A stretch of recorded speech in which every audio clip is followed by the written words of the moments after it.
कपड़े धोने वाली बहू। शादी के पहले से ही विभा को कपड़े धोने का बड़ा शौक था। कभी नल के नीचे तो कभी तालाब के पास। अरे मेरी नीली वाली लुंगी नहीं दिख रही है। विभा की अम्मा, कहाँ रखी है लुंगी? अरे वो तो विभा ने परसों ही धोकर रखी थी आपकी अलमारी में, देखो वहीं होगी। वो ना मैंने आज धो दी, मुझे लगा कि गंदी हो गई होगी। अरे कैसे गंदी हो गई थी? उसे तो मैंने पहना भी नहीं। हे भगवान, इस लड़की के कपड़े धोने की आदत से परेशान हो गया हूँ मैं।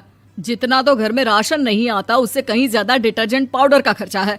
इसकी शादी करवा दो, शादी जाए अपने घर में ही करे काम, फिर चाहे घर के कपड़े धोने हो या पूरे गांव के। हाँ ठीक बोल रही हूँ, देखता हूँ मैं कोई लड़का। वो दिन भी आ जाता है जब विभा को देखने लड़के वाले आ जाते हैं। लड़की मुझे अच्छी लगी। होने वाली सास कहती है, बेटी अगर कुछ पूछना है तो पूछ लो। वैसे तो हमारी लड़की बहुत ही शर्मीली है, जो बोल दो वो मान लेती है, इसे क्या पूछना होगा। अरे कैसी बात कर रही हो माँ, मुझे इन लोगों के घर रहना है, सवाल तो कई है। हाँ हाँ बेटा, पूछ लो ना, क्या पूछना है। आप लोगों के घर कपड़े कौन धोता है? सास का मुंह बन जाता है। देखो, अगर तुम ये कहना चाहती हो कि तुम्हें कपड़े धोने नहीं आते तो सुन लो, कपड़े मैं ही धोती हूँ, लेकिन तुम्हारे आ जाने के बाद मैं रुमाल तक नहीं धोऊंगी। अरे चुप रहना भाग्यवान, बहू बेचारी घर आई नहीं, उसे डराना शुरू कर दिया। वो क्या है ना बिटिया, अभी तक तो ये कल्लू की माँ ही धोती थी, लेकिन अब तुम्हारे पापा तो दहेज में वॉशिंग मशीन देंगे ही। तभी विभा की माँ बोल पड़ती है, सवाल भी पूछा तो क्या। वैसे भाई साहब, मशीन की तो फिर भी कपड़े धोने की कैपेसिटी होती है। मतलब जो बिटिया दे रहे हैं ना विभा, इसे कपड़े धोने का बहुत शौक है। ये आप लोगों के क्या, आस पड़ोस गांव मोहल्ले सबके कपड़े धो दे और उफ तक ना करे। बाहर देखा नहीं आपने कितने कपड़े सूख रहे हैं? सब हमारी बिटिया ने ही तो धोए हैं। बस भी करो ना माँ, शर्म आ रही इतनी तारीफ सुनकर। और तो और एक दाग निकाल कर दिखाओ तो मान जाऊं। हाँ अच्छा, माफ करना बेटा, मैंने गलत समझा।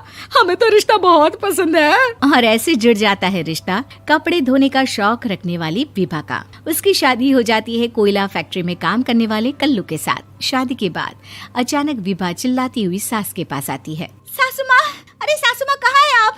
ये तो धोखा है, धोखा दिया आप लोगों ने मुझे। इसे ससुर के चक्कर के बारे में पता चल गया। अरे तो उसमें तुझे क्यों धोखा मिला है? अरे नल में पानी नहीं आता, कपड़े कैसे कब धुलेंगे? अच्छा, तू पानी नहीं आ रहा उसकी बात कर रही है। तो आपने क्या सोचा? कुछ नहीं।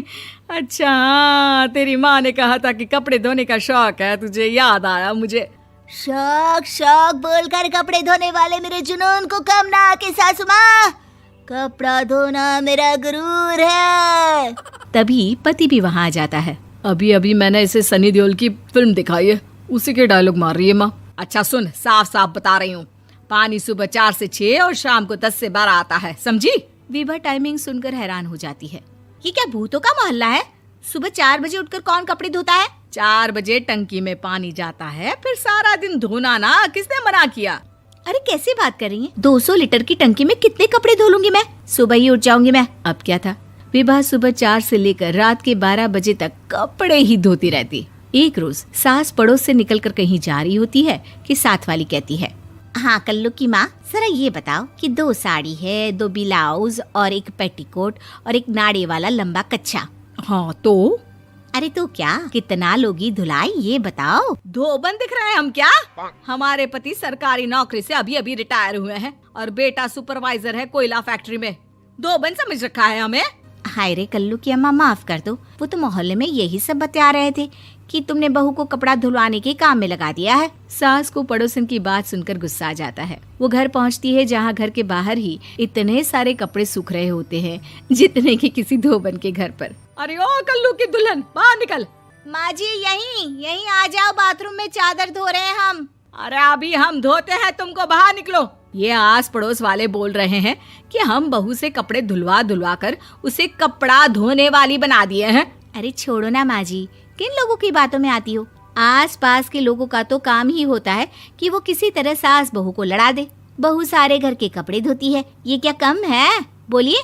सास को भी लग जाता है कि वो बहू का ये सनकीपन नहीं छुड़वा सकती, इससे अच्छा है कि खुद ही चुप हो जाए। एक रोज सास और बहू मंदिर जाते हैं, जहाँ सास की साड़ी वहाँ खड़ी भीख मांगने वाली से मिलती है। माँ जी क्या बात है, आपकी साड़ी उस भिखारन से कितनी मिल रही है ना? हाँ हाँ, देखो तो दोनों की साड़ी मिल रही है। क्या बात है कल्लू की अम्मा, तुम खुद को तो अफसर की बीवी बताती हो और ऐसी सिंपल सी प्लेन साड़ी पहनकर घूमती हो। सिंपल और प्लेन नहीं है ये साड़ी। तो क्या सोने के धागे से फूल बने हैं? कुछ भी सासू माँ, कुछ भी। हाँ, बने थे इस साड़ी में सोने के धागे से फूल। मेरे पति लेकर आए थे मद्रास से स्पेशली मेरे लिए 10,000 की।